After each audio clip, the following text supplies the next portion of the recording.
How's it going, guys? It's Eclipse here, and this is one of the new vehicles that is the E100 Tank Destroyer, otherwise known as the Nemesis on World of Tanks console. And this is, of course, the Tank Destroyer variant that has multiple different ammo types which change the reload of the vehicle. And we'll get into all of the stats of this tank and then look at some gameplay and why this tank really kind of sucks. And there are many reasons why, in my opinion, this tank is kind of lackluster, and you probably don't want to be shelling out a ton of money to pick this thing up, even if it does look cool. However, it doesn't look as cool when you're in the game, and we'll get into that as well. But number one, what is this tank? Well, it has a battle cannon. It doesn't have a main armament like a typical tank, and that means that essentially you've got 3 different ammo types, and that is the key feature of this vehicle over a lot of the others. As you'll see in the right hand side of the screen right now, you have penetration. They all have the same value, 280, which is okay. It's not insane, it's not terrible, it's just okay. And if you're coming up against a lot of the super heavily armoured tanks, it can be a little bit dodgy to pen everything, but for the most part you'll be able to, if you hit the weak points of vehicles, pen them quite easily. But the key thing is that you're seeing that the damage changes, and no, this isn't because the damage per minute is a pay to win aspect, or if you fire premium ammunition you're going to be dealing more damage per minute, etc. It's not a Hellcat 105 that literally gets more pen and more damage.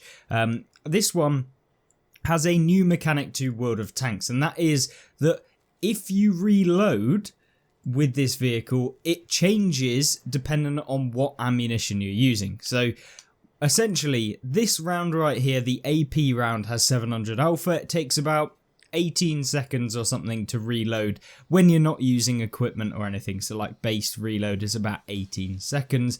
And that means that essentially you are going to be waiting quite a while to deal with that 700 damage, much like the E100. And then this second shell, the premium shell, because of course it's premium, is the charge shot. And this takes a lot longer to reload. It in fact maintains the exact same damage per minute when you're firing with the charge shot. It just takes essentially longer to reload, and it's about 24 seconds, somewhere in that region. So it's quite substantially longer, but of course you are dealing 875 damage with this, as opposed to the 700, and that means that you can outtrade a lot of the tank destroyers at this tier, which is interesting. But either way, it is of course looking pretty solid. And then the final one is a much faster firing main armament, which is essentially the AP round, or I guess like the smaller round, and it's called rapid shot.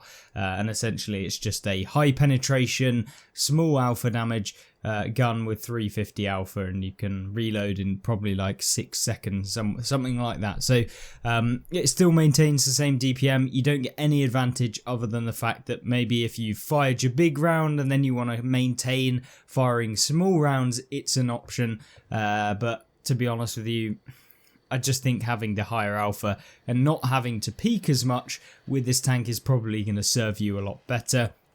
And considering that this tank has exactly the same armor as an E100 but has 600 less hit points, yeah, I mean, this tank gets taken out pretty quickly, and when you are just a giant box of flat armor, doesn't go too well. But either way, really interesting to see this sort of mechanic in the game, even if it isn't particularly that good.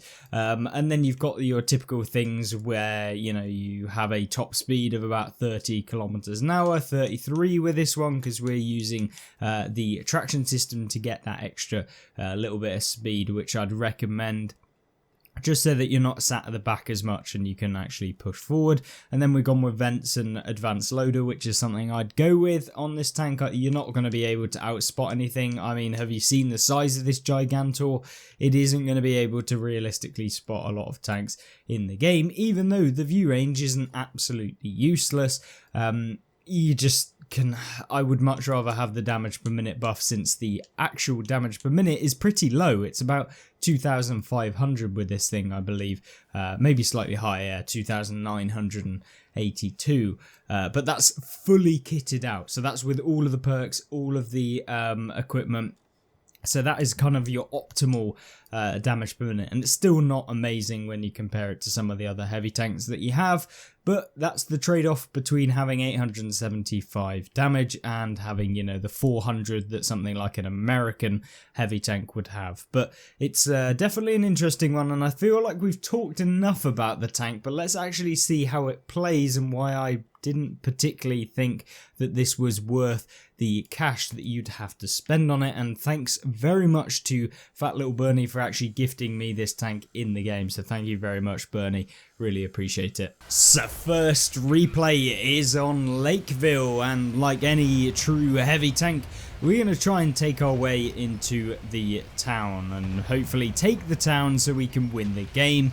And I guess you have to stay tuned to see whether that works. But instantly, when I joined into the game with this tank, I found that there was this weird animation, and we have to talk about it. It's this blue, sparky, like, cloud that emanates from the gun. I mean, it just looks childish. Didn't particularly like it. I don't think it adds anything. It's not even like it's cool or anything like that. It just looks bad. Yeah, I don't know why they added in this like feature where it actually makes sparks or whatever. It just seems unnecessary, and I mean, it's not even done that well. You can see that they're actually going through the barrel of the gun, so yeah, it's like a floating orb at the end. I'm not a massive fan, but either way, doesn't matter to me. It is what it is. But we're going to make a way over into the town area, since we want to be the ones that are going to stop the enemies from advancing. And when you are in a game like this where, you know, your team hasn't actually gone into the town, sometimes it is worth going, but you do need a little bit of support. If I was completely on my own, I wouldn't have bothered pushing into the town. So we're going to make our way over to this position here, and then hopefully we'll be able to spot some opponents. We do manage to find an IS-7, who is, of course, making an aggressive push to try and get up to this this little area with the kind of gravel pile, so he can get hold down, and it may or may not work for him. Now, I was trying to find a good game there, but I don't know. We basically, I was just trying to get this guy to move and get into cover, because I didn't want him to get taken out. But we put one into the IS-7 for 888 damage. We then over-angle the frontal lower plate so that if he was to hit it, it would auto-ricochet. And then the IS-7 decides he's just going to YOLO me, which is, of course, when you're the size of an E100, not particularly the best idea he could make. And unfortunately for us, we're now getting clipped in the side. I'm angling the turret so that the IS-7 can't really get an easy shell into us. He may or may not get one, but he decides to aim for this Centurion. Don't know why he fired in the wrong way. We then aim for the back of him and plow one into him. It's a nice one there. And then the AVRE decides to go after the Progetto, so I'm like, oh, well, if he's going, I've got to go. We've got to take him out one by one and avoid getting hit by the other ones. So we decide to make our move on this Progetto. And luckily, the AVRE somehow manages to ammo-rack him. It wouldn't be like the kind of oldest, newest premium that Wargaming have created at tier 10 being a little bit OP, would it?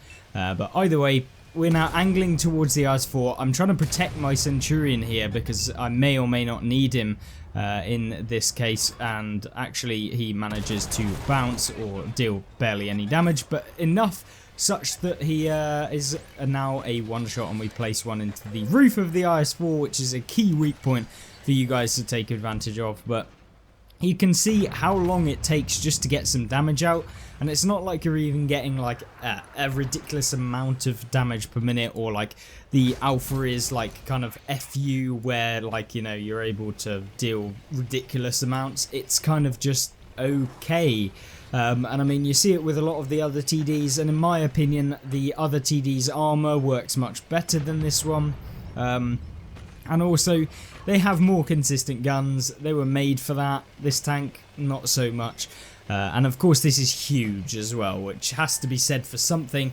And it just seems like I would rather have seen like an E100 with something slightly different, or just make a different tank, you know, like, I don't even know. I'm just not particularly a fan of this tank, and I'm sure if you've seen anyone else playing this thing or have come up against it, you just think, oh, it's an E100 that gets it's basically an E100, and when the E100 isn't even that good in the game as it is, because of the fact that everyone pens it, and it has quite a long reload, yeah, this tank seems just the same, except you can get a smaller gun. And potentially you could go for more alpha if you wanted to. But obviously you're seeing me use the higher alpha damage gun. That's the one that I just feel like is going to be the best in terms of performing and not having to pay too much attention. But there you go, 4,200 damage done with a little bit of assistance as well due to the tracking and maybe spotting people in the center too.